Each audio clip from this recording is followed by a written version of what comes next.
Welcome back. You're watching Virginia This Morning live right here on CBS 6. Undoubtedly, COVID-19 has been stressful for so many of us. Fear and anxiety of what's next certainly is overwhelming many times for adults, but children can also be experiencing these emotions as well. In this segment, Bill talks with a mental toughness expert on this very topic. Here's what they had to share.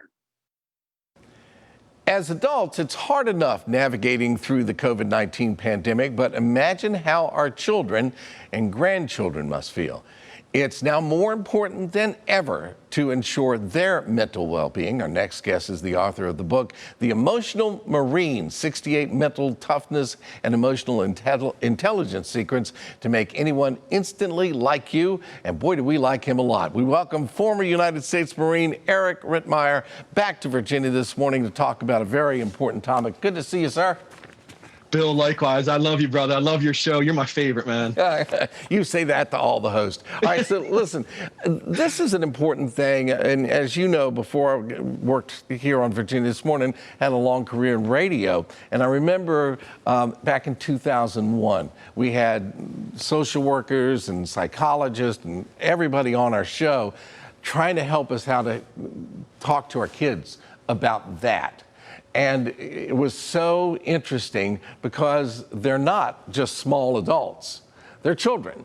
And they have certain things that they are able to sense and feel, and we got to help them get through situations. And COVID-19 is now the big topic.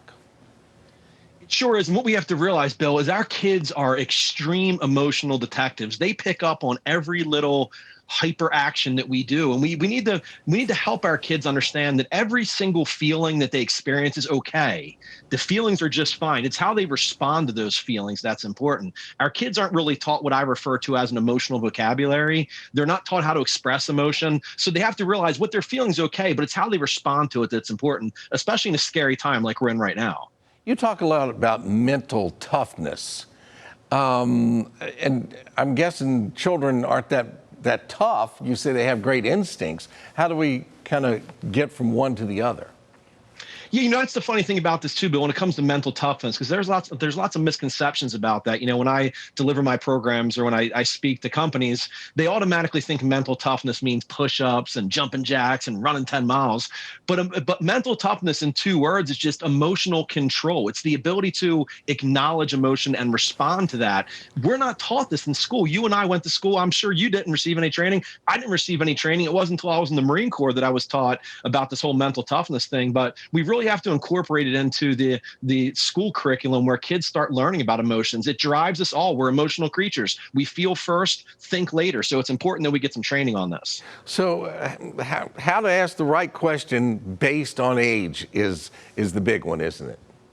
It's all about mental capacity here. I mean, we don't need to teach our 5-year-old about quantum physics, but we need to talk on their level. And we also need to make them realize, this is important as well, Bill, we need to make them realize and help them to understand that their feelings are okay. We acknowledge their feelings. Let's talk through it. Let's let them ask us questions. Let's give them honest answers. But again, we don't have to start talking about high-level things. If they're just looking for basic answers, give them the answer, let them ask the follow-up questions. It's funny. I remember when my kids were small, my problem was, and you said let them ask the question, my problem, I don't know where you noticed, I kind of like to talk.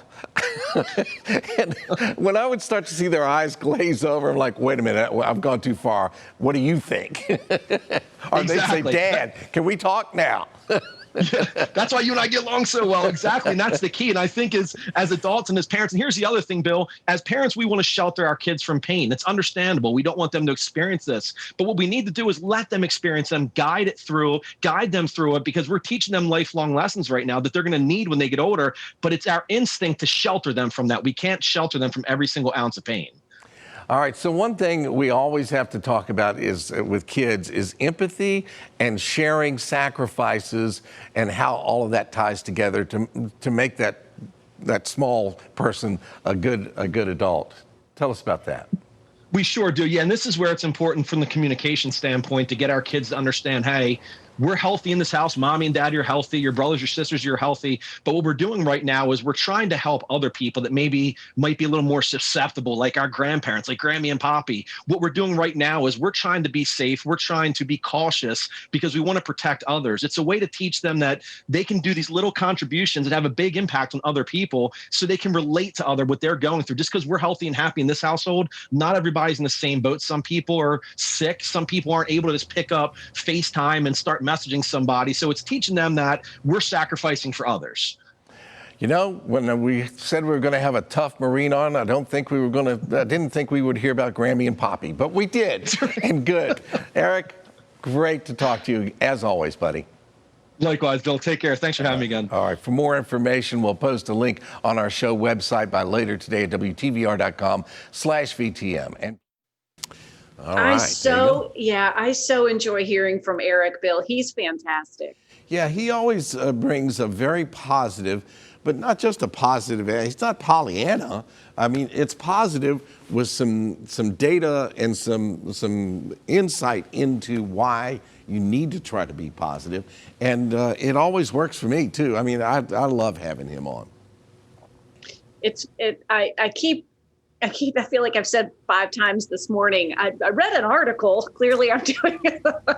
I read an article recently about, positivity and this thing that we're calling toxic positivity, where we're continually we're going to upbeat our way out of the feelings that we're having. And the reason they call that toxic is because you want to allow yourself to feel these feelings. And children certainly feel them too. That's not a news flash, right? We're all experiencing these things. So his insights are really, really helpful in ways to get the conversation going and really acknowledging that there is something there too. Yeah, because, you can't have a positive day without having some negative days, or you wouldn't appreciate the positive day. And he's very good at kind of putting that all together and saying, okay, yeah, there are things wrong, but we're going to be okay, and, get that message to the kids. And hopefully once you pound that into that brain enough, as adults, they'll follow through with that. And so great information from Eric. As always, we look forward to him every time he comes on. We got some advice from a guest who was with us in 2019, I believe, that she shared with me one of her go-tos for kind of reconciling the day. And she does this with her children, or she did it especially when they were younger, was talk about, she called it a peak or she might have called it a high and a low. We call it a peak and a pit. And so we'll sit down at dinner and talk about what the peak of the day was, what the pit of your day was, if something was just in the pits. And it really helps. It gets them talking. And then we'll share it as well. If somebody was not necessarily kind to mommy and daddy, we'll share that too. And I think it paves that way for, it happens to young ones and it happens to the young at heart. Yeah. So there's we're all going through this. That's really good, a peek and a pit, because we always said, what was the best thing that happened to you today? And then we'd hear that. But I don't think we ever asked, what was the worst thing that happened? Because, then if you listen, you kind of get a gauge of where they are. Good stuff. Yeah. Mm-hmm. See, we learned something again this morning. Yep. That's Speaking of good stuff, we'll be right back.